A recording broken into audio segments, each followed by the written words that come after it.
Hey everyone, my name's Ty.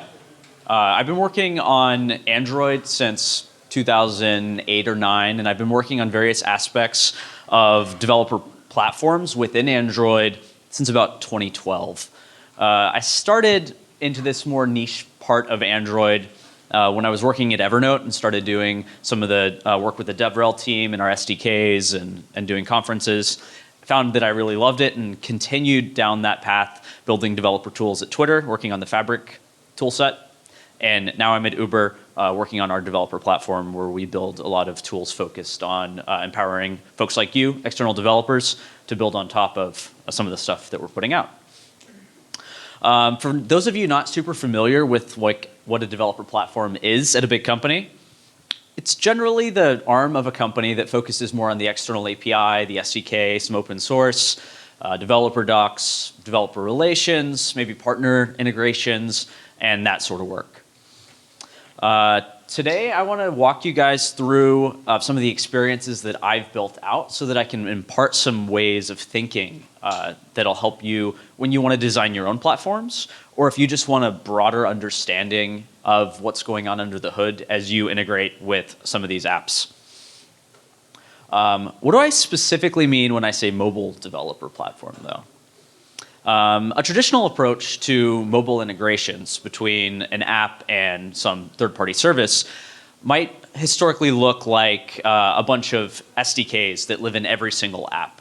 And every app has that same set of SDKs that are hitting the same web service, and it's pulling down the same data, authenticating the same user. And it's very, the sandbox mindset that, kind of translates pretty heavily over from a lot of iOS development and other platforms that we may have seen. But there's some positives of that, but there's also a lot of negatives because we're duplicating a lot of effort. There's independent connections going on that may be duplicated, and there's duplicate data stored on the device.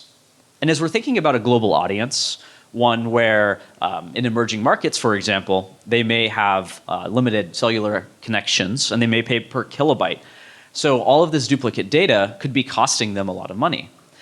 So I like to think about some of the more unique use cases that Android offers us.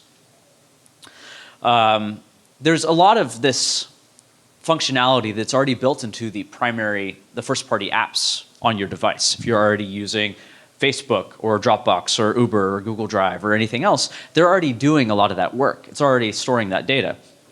If we could reuse that, then that would preserve some of this bandwidth and the data for these users, and it would unlock interesting, unique user experiences potentially as well.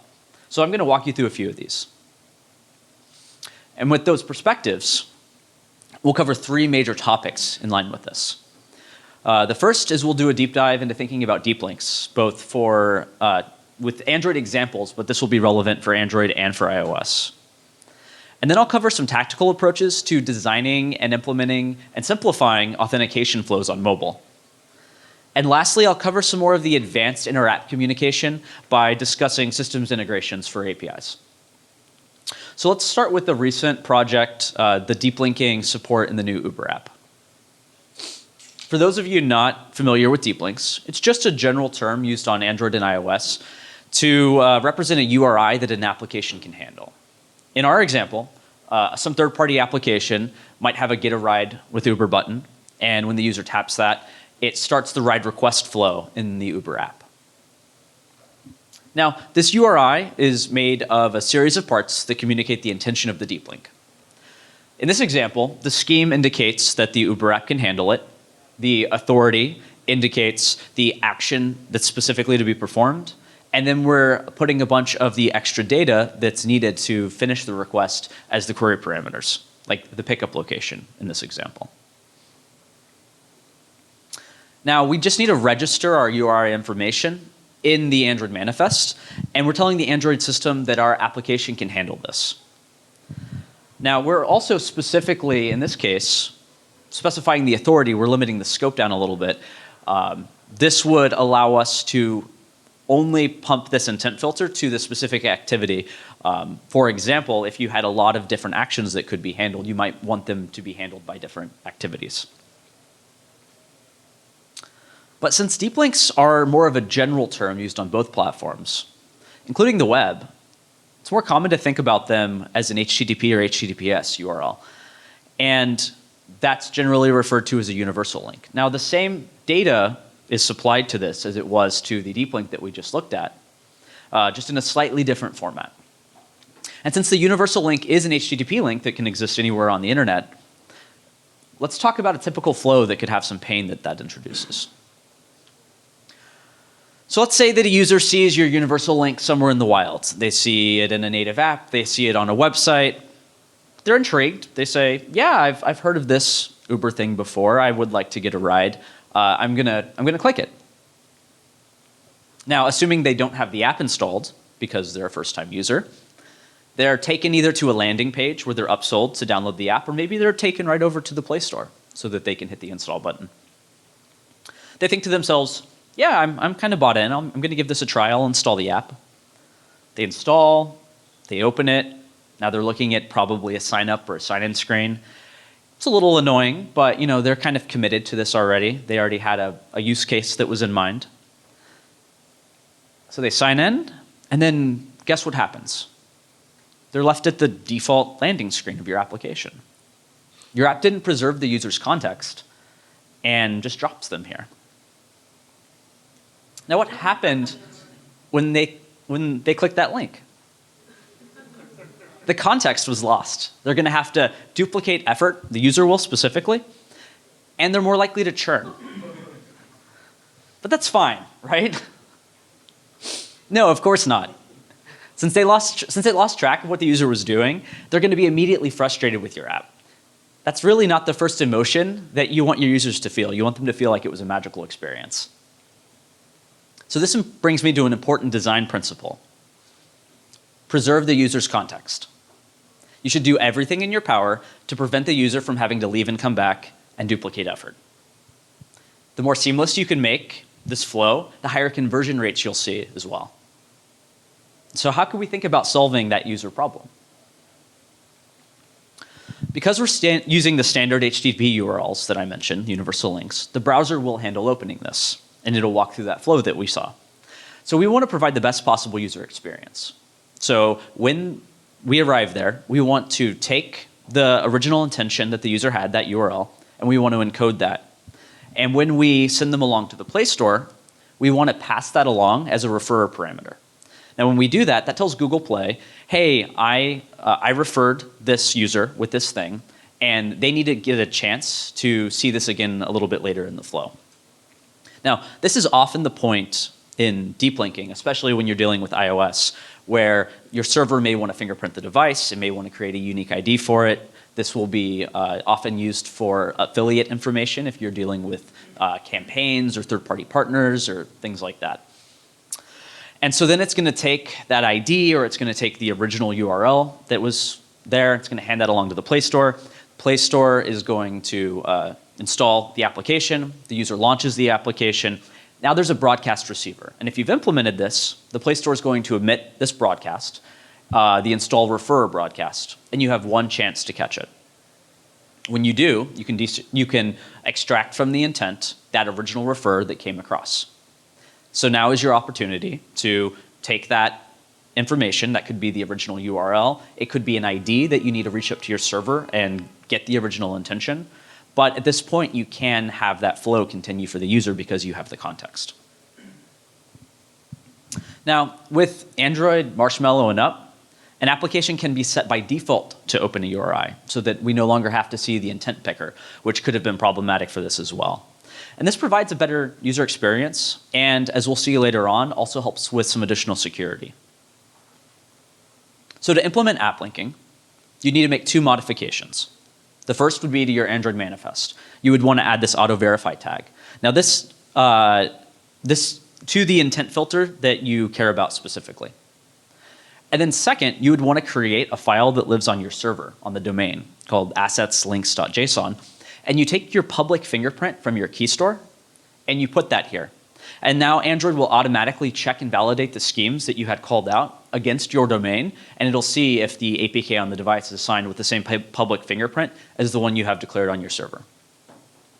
Now, an interesting caveat to note about app linking is that if you have multiple intent filters in your manifest, only if one of them declares the auto-verify tag, every one of them that's indicated as browsable needs to have a domain that hosts an assetslinks.json file with your public fingerprint.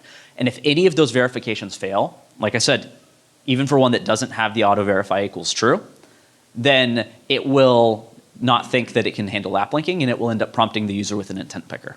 So that'll degrade the user experience a bit. So while deep linking can be really powerful and create some pretty interesting user experiences, it can also spawn a slew of unique problems. Here's a fun problem that I ran into when trying to deserialize a deep link string coming from another app. Does anyone here care to take a guess at what's going on with this? Yeah. No, not quite, but good guess. Anyone else? Okay. So here is the deep link and the piece of code that's causing the bug that we saw there. Now, you can see that it's very subtle. It's a bug in the decimal parsing logic. So we're using the locale.get default here. Now the fix is to change this to locale.us. Let me explain. In many different locales, sometimes decimals are used, sometimes commas are used to delineate the second part of a number. However, in dealing with lat longs, it is always a decimal. So if we were in a locale where, like Portuguese, where it expected it to be a comma, it would see the period, and it would say, hey, that's an invalid number, or it's not the right part of the number. And the number formatter would then take the last valid chunk of the data, which would be this very large part of the string, the 321938. And it would say, hey, now we have a lat long that's going quite a distance, right? Like many, many millions. And that on its own is a bug, but then this hit a bug in the route rendering logic such that it just went mod 360 around and it gave us all those visible lines with some level of drift. As you can see in the previous example, when relying on other apps to correctly integrate against your app, it becomes difficult to know that everything's built to spec. And there are many ways in which these experiences can break down because the other app didn't do what you expected it to do. And when these errors happen, and they will happen, it's important to remember another principle. That the user is always your responsibility. You may be tempted to think that the sending app not building to spec is their fault and not yours, but the user doesn't know where that broke down, nor do they care necessarily about the root cause. What they care about is a broken experience that's frustrated them. And therefore, as the platform provider, it's always your responsibility, no matter how the user got to your app, to take care of them once they're there. So let's look at how we can implement that principle with the deep linking example that I called out. You'll note here that the app itself receives the initial deep link. And once that happens, there's a number of things that we need to validate. If the deep link didn't have the action, then we could potentially take the user to the default landing screen where they could indicate their intent to ride. Now, if the deep link didn't have the pickup specified, we could default to using the GPS. If it didn't have a pickup name to display to the user, we could do a reverse geocode. Then we can move on to the destination. And if the destination was not specified in the deep link, we need to wait for user input. Again, we need to figure out what the display name is for the destination. And finally, if there was a product ID, which is a term used to describe the different types of Uber products, like Uber X versus Pool versus Black, and that's valid for that location, we can use it. If not, we may need to prompt the user to select the type of ride that they want as well. Now you can see that regardless of what data we receive from the deep link, we try to fall back and give the user the best experience possible and the easiest way forward so that it just feels like a magical experience to them. So I think you're starting to get the point of some of the ins and outs of deep links, so I'm going to move on to the next topic of discussion. So it's a pretty common mobile developer platform feature to integrate against authenticated endpoints. And to do that, you need to have some sort of authentication for the user. Now we understand it can be quite scary for a user to look at an authentication screen and see that an app can access all of their private information. Things like their location or their personal details, or even requesting a ride on their behalf. And when we were reviewing the mobile auth space, and we were thinking about our own messaging that we wanted to portray for the user, we could see that there's hardly one standard approach, that these apps all are trying to iterate for the best user experience and try to find what makes their users the most comfortable. And as we thought about our own experience, we were driven by another value, although a pretty basic one. When it comes to your users' trust and privacy, just do the right thing. Consider giving friendly messaging to transparently explain the ramifications of the data that they're sharing. Allow the user to dive in for more information when they need, and then provide approachable use cases so that it describes it clearly to them, and stay away from too much verbosity. And expect clear opt-in from them. Have an explicit opt-in, not implicit. Now, while we want developers to be able to get up and running as easily as possible with our authentication, we also have the difference between regular and privileged scopes, depending on the impact, and those might require a little bit more configuration and may make it not quite as easy for the developer to get up and running. For example, with a regular scope for an API endpoint, maybe one like get a ride estimate, we could deal with implicit grant in the OAuth spec to allow a user to load the authentication page up in a web view with just the client ID, and once the user approves that, we can hand an auth token back to the developer, and then they can go ahead and make these requests. But for privileged scopes, like requesting a ride, which is literally going to bring a car to this user, it's costing them money, we require a bit more configuration to guarantee the customer security. And so this is implemented as the authorization code flow spec of OAuth. Authorization code flow spec is the idea that the mobile client has a client ID and that the developer has implemented a server that holds onto a client secret. Now, the application loads up a web view for the user to authenticate against the web service. When the user does, it returns an auth code. Then the mobile client hands that code up to their own server, which contains the client secret, and then it can combine those, and that server can make a request over to Uber's service, and it can say, hey, I want to exchange this for a valid authorization token. And once it receives that, that service implemented by the third-party developer can then hand that back down to the client app, and now it has a valid auth token that it can use to make privileged requests. Now, this is a higher level of security because if the client is compromised, then it doesn't mean that necessarily they can make requests on behalf of the user. And I view that as pretty complex, but fortunately, that's an area that can be improved upon, and the implementation can be made much more simple. And you've probably used it in many of your favorite apps.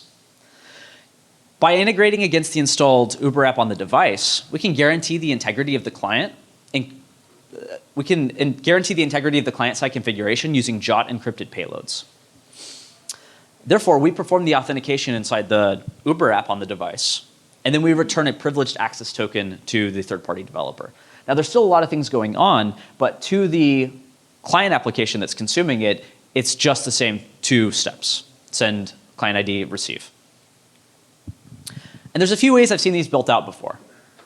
The most straightforward approach is to have a third-party app call a URI that your app can handle to provide the authentication.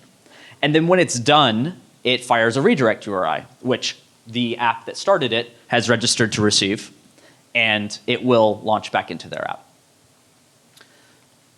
Another approach here is to use a custom action in Android and have your provider app implement that.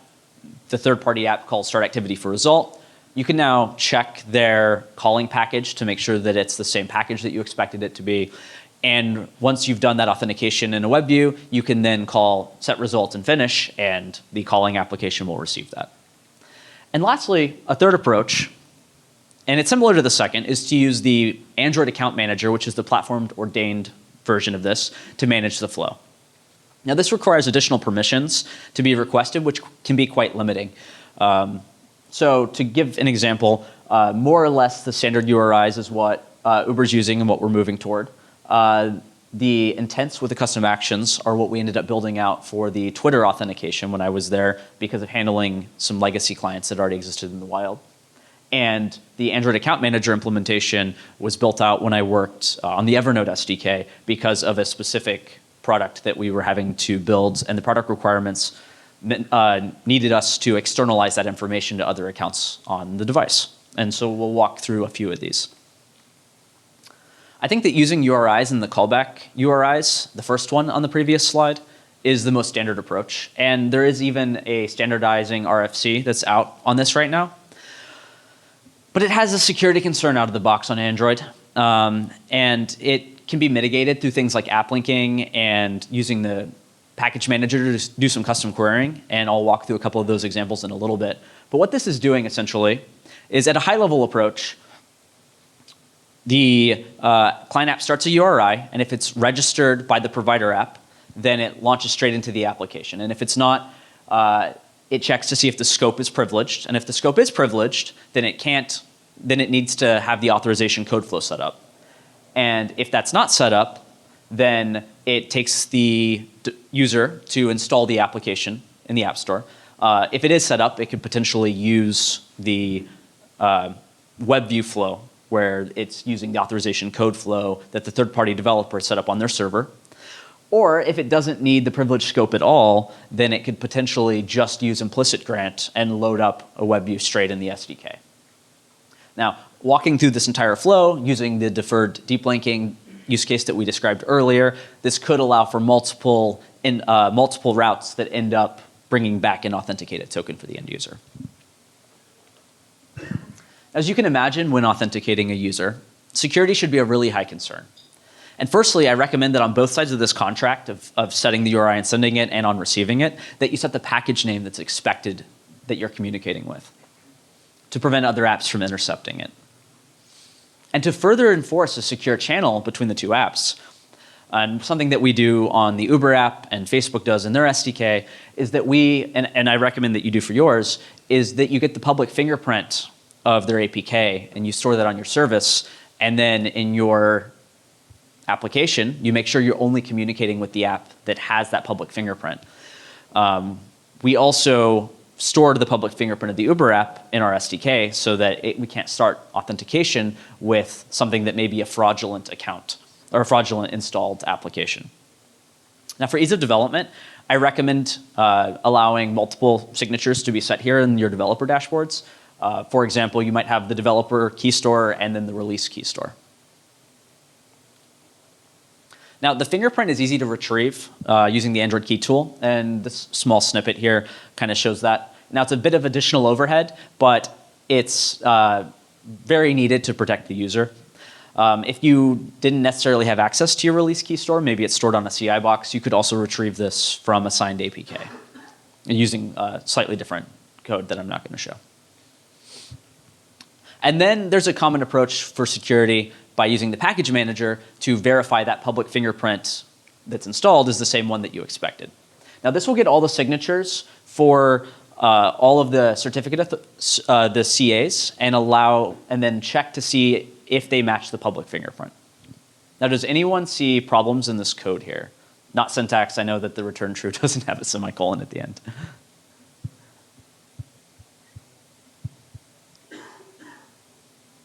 Okay, so let me give you a quick visual of the trust chain that the key store uses to sign your APK.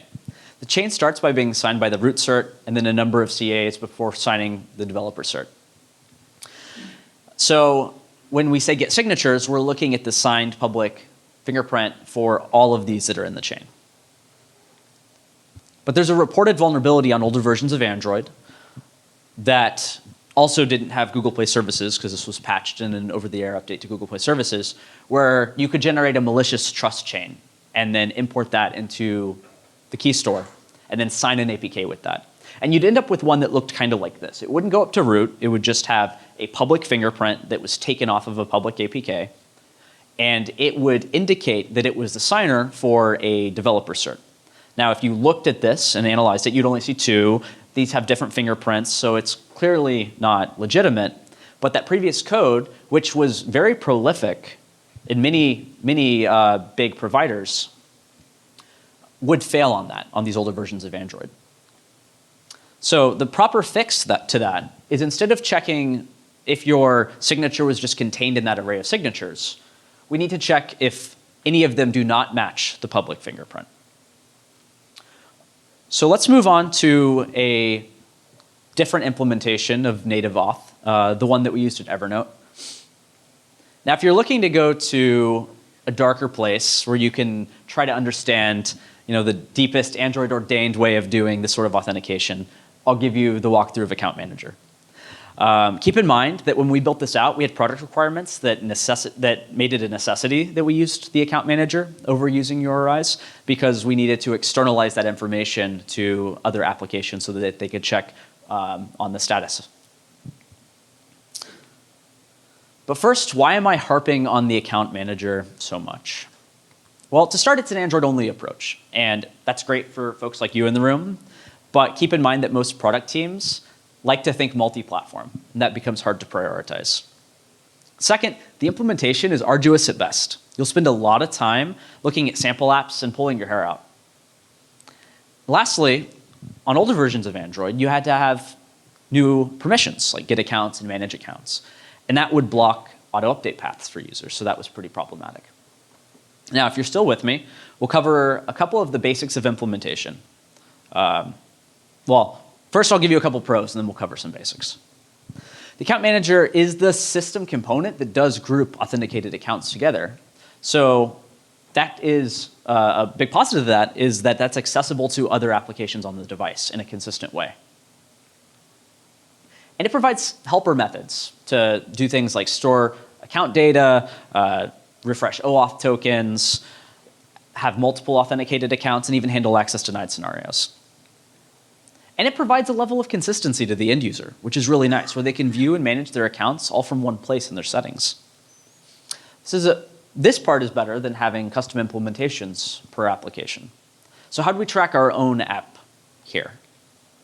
Well, we would need to extend two classes. The first is the Abstract Account Authenticator, which is a service that the account manager on the device communicates with in your process. And the second is the Account Authenticator Activity, which is an activity that you would need to extend that is essentially your sign up or sign in activity. It would have your form on it, and it needs to be accessible via some ways that we'll describe. So here's a diagram taken directly from the Android developer docs that describes what this flow looks like. So the process begins by, if you're trying to get an account token, as an example, by checking to see, here, let's see, we call getAuth token, and then we check to see if we have the token. There's a callback, and we will potentially put a key intent in the bundle that we're going to hand over. And if we do, that intent indicates to the third-party calling app how to launch that account authenticator activity that I described. So it essentially means, hey, I'm not signed in. Here's the information I need to use to start this activity. Go ahead and call this and start it. Or if we are signed in, we can potentially request that data from our service. We can fill that into the bundle. And then this describes the process of parsing that out. There's also the error conditions here that have a standard way of being followed as well. So let's cover just a few of the important implementation details in this. So add account is one of the interesting methods that's called when the user explicitly wants to add an account for your application, either from that settings menu or there's an intent that they can access as well. Now, this would explicitly create an intent that has the information on that activity that I called out. And this tells the calling application what activity they need to start that will show your sign up or sign in flow. And this proxies that, the account manager proxies it from your process over to the calling application. getAuth token is another interesting method that you would need to override. And this is called when the third-party application says, hey, service on the device, I need an auth token so I can make an API request. Now what this does is it accesses the account manager and it says, in this naive example, let's assume that we just stored our username and password. We didn't do any sort of OAuth for our primary or for our first party app. But say it could use that and we're authenticated, so then we can make an API request to our service and say, hey, we need to get a new auth token for this client on the device, and we're going to try to hand that over. Now, if that's successful, then we say, cool, we got the information, we can put that into a bundle, and we're going to send that back to the calling application. But if we get a little further down, and this is, again, all the standard code taken straight from the Android developer docs that I'm walking through right now, then we couldn't access the user's password, or they weren't authenticated, or it failed, and we may need to prompt them to sign in again. And so we want to fill that intent out with the information to start that account authenticator activity that I keep referencing. And the other one that's interesting is finishing login. So if we're adding a new account, then we don't have one already for our application. We need to explicitly call the account manager to create a type and set the information there. And once we've done that, then we want to again populate the bundle with the appropriate information that's requested, including the authentication information, and then we can hand that back to the calling app. And it'll return to that previous flow that I described. All right, so enough about authentication. Let's move on to the last area of discussion, lower level direct inter-process communication. When Samsung wanted to launch their personal assistant earlier this year, Bixby, they wanted Uber to have an integration. They wanted to be able to say, hey, Bixby, call an Uber. And this required back and forth between the Uber service and Bixby. You know, it needed to make the request, it needed to see where the car was, needed to give updates, etc. So we brainstormed a few approaches to this. First, we thought about using the web API.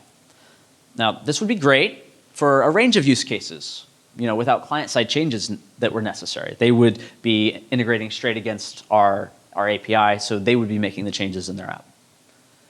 But it would unfortunately require the user to OAuth, even if they already had the application installed on their device and logged in. By the application, I mean Uber, the first-party application. Now, on iOS, Apple makes the ride-sharing intent a first-party citizen. And so when Samsung was looking at that, they wanted to be able to make that a first-party citizen on the Samsung device as well, so they didn't want the user to have that extra step of having to log in or go through an OAuth flow and hitting approve. And second approach that we started thinking about was using deep links, IPC, or the content provider to directly communicate back and forth. And with this example, we could create an API for each of the use cases that they need, like request a ride, get ride status, et cetera, et cetera. And while the user is already logged in, this would work great. But it would require more maintenance than we were comfortable with, because it would couple the features to certain versions of the application or certain APIs. And going forward, we would need to iterate on those and think about deprecation, and that would be dependent on the users updating at certain times, and that would just add a lot of overhead that we weren't necessarily interested in maintaining going forward. So the solution that we settled on was to use a mix of the two. We used IPC, inter-process communication, which I'll get into the details of here briefly, with an internal service on the Uber app that communicates to the external API directly. So we built this service that talks to our external API. And then as opposed to building APIs in the IPC going back and forth between the Bixby app, we created a pipeline, think of it like a networking stack, for Bixby to just talk straight to this service, and we would make all the requests, and we would do all of the parsing and everything that was needed. Now, this managed the authorization token for the end user and allowed for the app to stay pretty stable, since it's not really opinionated on the specific API, since we just created like one generic pipeline across. So how does IPC work? And this will be a naive view of what the final implementation ended up being, by the way. First, you would need to define an AIDL file. Now, it's like an interface, and Android, the compiler, will generate a stub for you, and you need to then implement that interface. And this can be used across applications or even across processes in your own application. Let's say that you wanted to communicate between two different processes because you wanted the different heap for one of them. And it allows you to directly call methods back and forth between the two applications to move out of the sandbox, which can be super, super helpful. but both the sender and the receiver must contain the concrete implementations of these classes, and they must be parcelable as well to move between. So let's go over a sample implementation. Here we're going to create a lightweight AIDL class that can receive a GET request. First, we define the AIDL file with the methods we want to use, and the type support here includes the primitives as well as the parsable class that I mentioned. And next, we implement the auto-generated stub from the AIDL file. Here we're going to validate the client ID as well because we want to make sure that this is one that we've approved to make these requests on behalf of the user. And if this example, if say it's Samsung and it validates true, then we can make the external API request. And if not, then we can return some sort of error condition to the calling application. Now we need to expose that remote service to the returning, by returning the binder in the consumer we need to return the binder in the onBind method, and then the consumer will receive this when they attach. Now the service will cache this result. So you really only get one chance to provide this. If, for example, you weren't ready for this and you returned null, next time they tried to connect and they were expecting to get a valid connection, they would instead get null and it could cause issues. So you need to always return the concrete implementation when the service binding begins. Then we can consume that remote service in another app by setting up a service connection, and it receives callbacks for the connected and disconnected states. And so we know when it's ready for us to start using and communicating with. Now we need to initiate the binding and the unbinding of the service connection within the lifecycle of our, whatever Android component we're using. If it's an activity or a fragment or whatever, we need to use the on resume and on pause to initiate the binding and unbinding. And what's funny, and you may not quite realize from reading the APIs here, is that the onServiceDisconnected method that's implemented is only called when the remote service has an unexpected exception. So you need to explicitly unbind and then set the service to null in your whatever destruction lifecycle that you're keying on pause in this example. So once we have the service instantiated in the onServiceConnected, we can safely make calls to the main Uber app across this. So this was a minimal look into how we built out the client-side proxy for Bixby, and that could be expanded. This could turn into something more interesting. You could have apps talking to other apps and passing the sandbox this way. And it could prep us for future SDK or API integrations without having to make client-side changes, which is super nice. So let's recap just a few things. When thinking about building app-to-app integrations, it's easy to go wrong and end up providing something frustrating to your users. I think if you consider some of the values that I mentioned, it'll help guide you down a path where the integration is better than the sum of its parts. First one, try to never make the user redo any actions by preserving their context. Always take responsibility for the user by having experiences that degrade gracefully, and offer friendly messaging to help them, guide them through the flow. Lastly, when it comes to things like data privacy, your user's trust is of the utmost importance.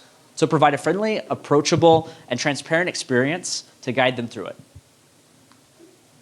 Lastly, although these systems are rewarding to build out, they can be very complex to debug. In my experience, many integrations like this are device-specific. You might be dealing with a manufacturer to integrate with a camera that's specific to a Sony device or a Samsung device, something like this. And so setting debug points in one process and switching between them and back and forth, especially with the destruction life cycles and things getting garbage collected, can be pretty troublesome. And with that challenge, good logging will be really crucial for you. Also, setting up automated integration tests with the Android app, with the Android tools, can help catch problems early. So build mock consumers of your integrations and APIs and have those run frequently on your CI system. Unfortunately, not all these local APIs are discoverable or broadcasted on Android, so it's up to you to communicate these data contracts to your third-party developers.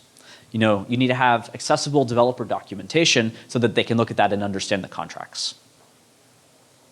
Now, these things can feel like magic when they work well, but they can cause a lot of frustration when they break down. Because one app didn't handle maybe setting the result properly before it called finish. So a good way of thinking about this is to seek users' feedback and provide them ways to give you this feedback on these broken experiences and report these things without necessarily having to go write a 1-star review in the Play Store. Lastly, rely on the great tools that already exist for collecting large amounts of data, like analytics and crash reporting, so that you can, so you can understand what's going on in this system. I hope you had some great takeaways today. And I'm excited to see more apps in our ecosystem, out there in general, that integrate in our ecosystem and provide better user experiences. If you'd like to explore more of the recent integrations that we built out, check out our developer docs at developers.uber.com. If you like to work on this sort of thing, my team is hiring, and I'd love to chat with you after, or you can DM me or email me, and I will take questions outside afterwards. Thank you.